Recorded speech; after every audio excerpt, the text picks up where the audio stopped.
You were born beneath silk curtains and carved ivory screens, the daughter of a minister who whispered into the ears of kings. You learned to bow before gods sculpted in gold, to speak in tones softer than the court's incense smoke, but no amount of grace could save you. Your family had debts, rumors of rebellion, treason hidden in tea leaves, and you, 17, untouched, praised for your delicate hands and quiet obedience were their offering. One morning, your mother dressed you in your finest robes, pale blue silk, hair combed into a flawless knot. She did not cry, no explanations, no goodbyes, just the sound of wooden sandals across cold stone. She only whispered, "Be still," then she turned away. Their eyes didn't touch your face. One of them opened a scroll, then faster. The city walls vanished behind white mist and clattering hooves. Spoke your name aloud as if invoking a spirit. Another bound your wrists with a red cord. You were taken from the house like a precious vase being delivered to a distant altar. In the courtyard, a group of strangers awaited cloaked men with sun-dark skin and beads of obsidian on their wrists. Your father did not come out.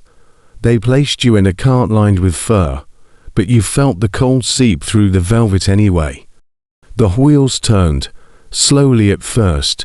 You looked back once, and saw the prayer flags fluttering like pale tongues in the wind. The road curled upward, cutting into mountains older than memory.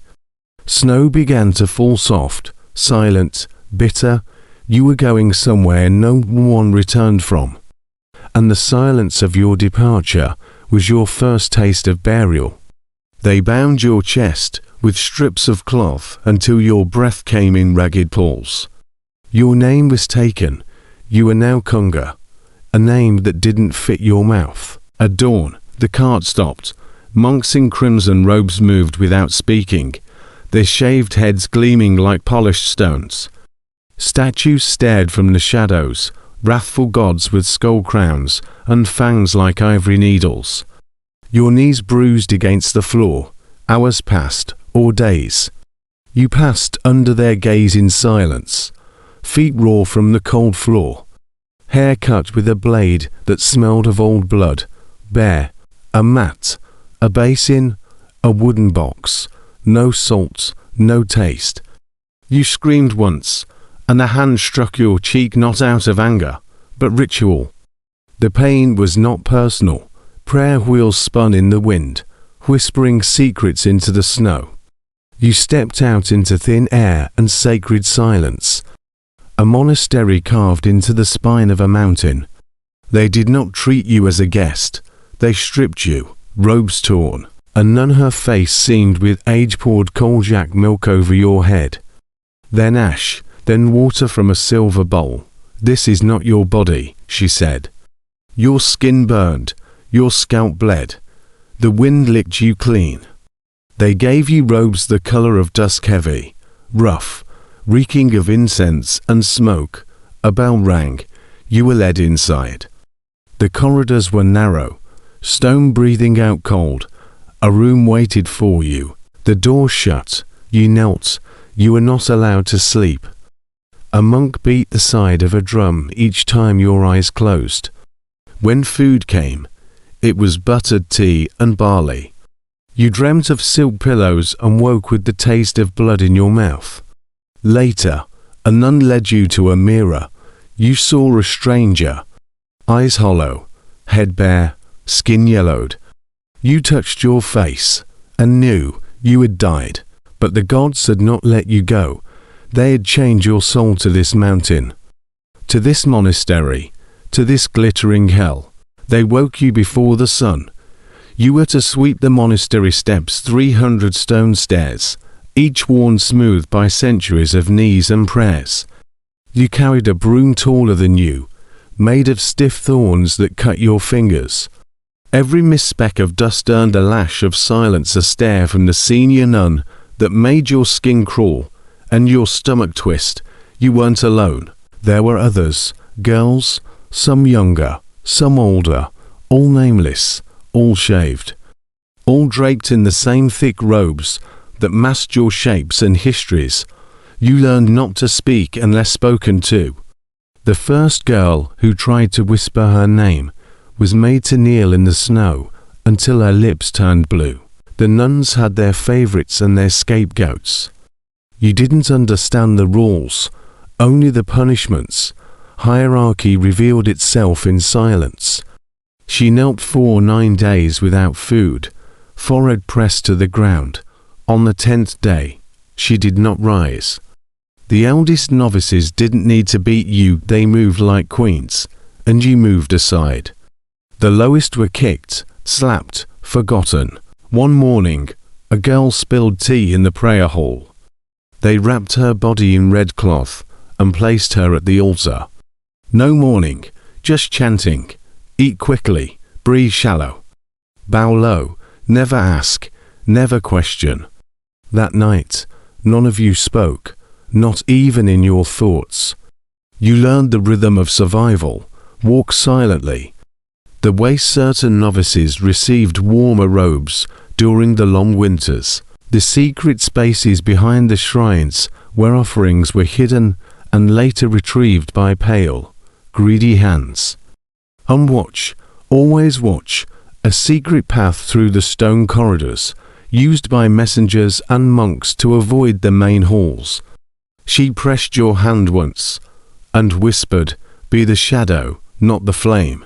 The girl next to you, Nima, though no one called her, that aloud taught you how to hide bits of butter in your sleeve to soften the cracked skin of your hands. She showed you how to count the footsteps of the strictest nun, to know when to fake meditation. You were not friends.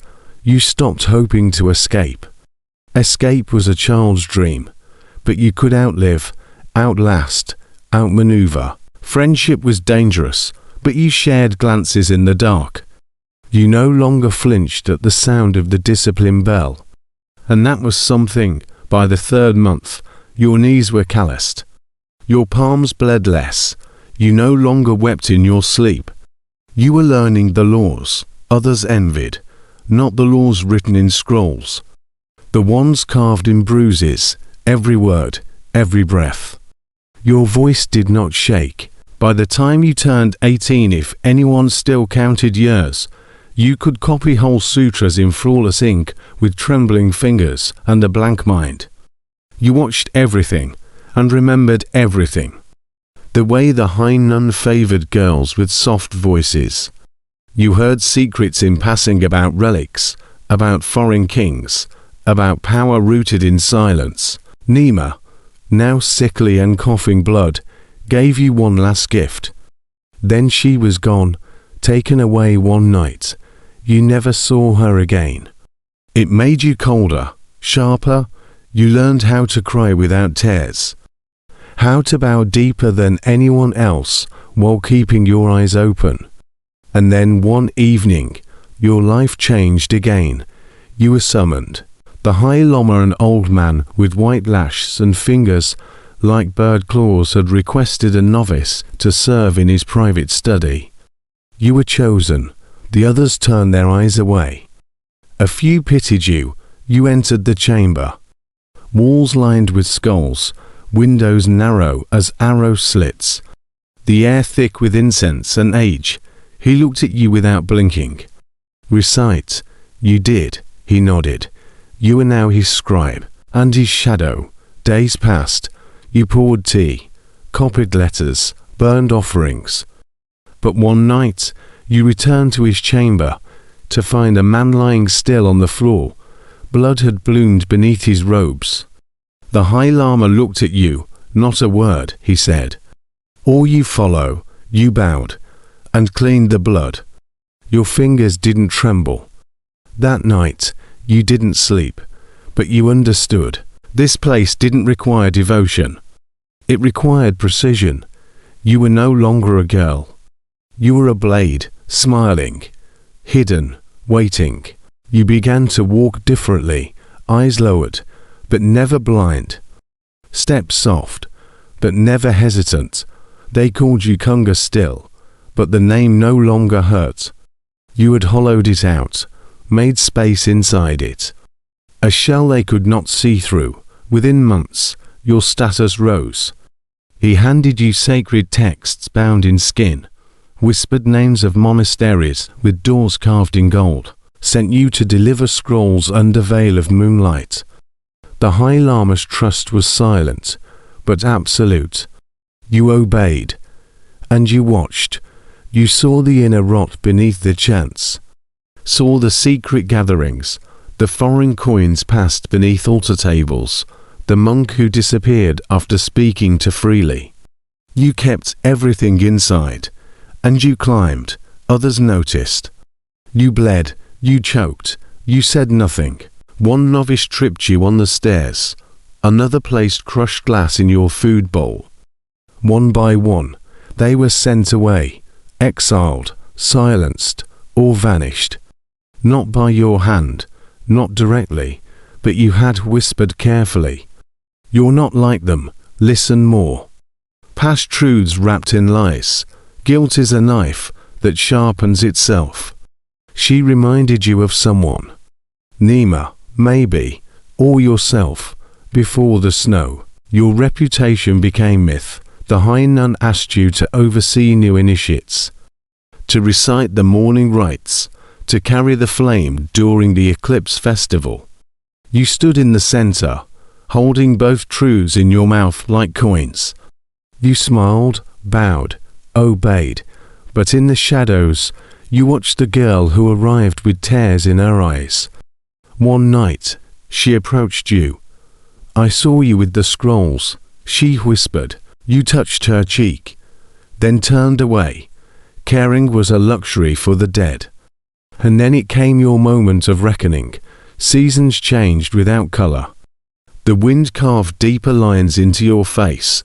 The High Lama fell ill.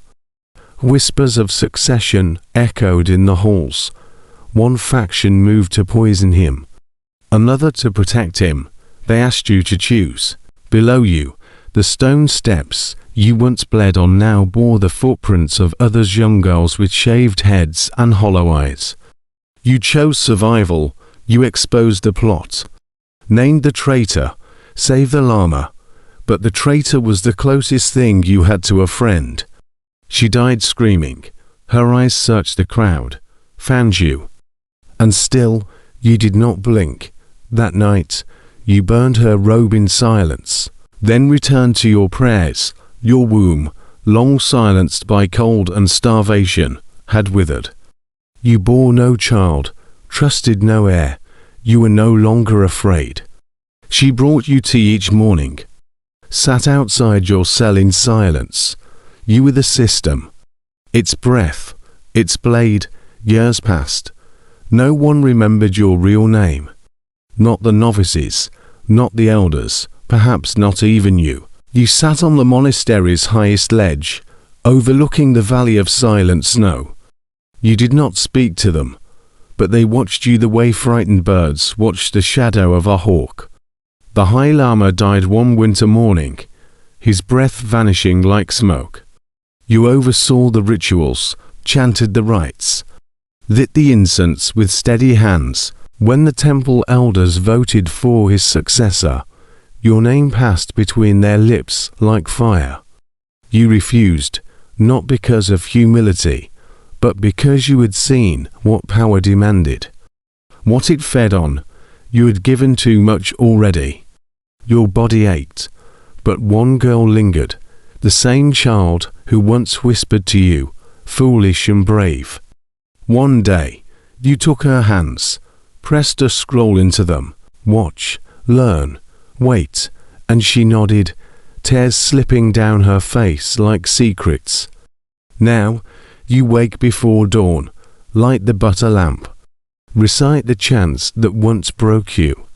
Your hair is thin, your spine crooked, but your eyes are sharp.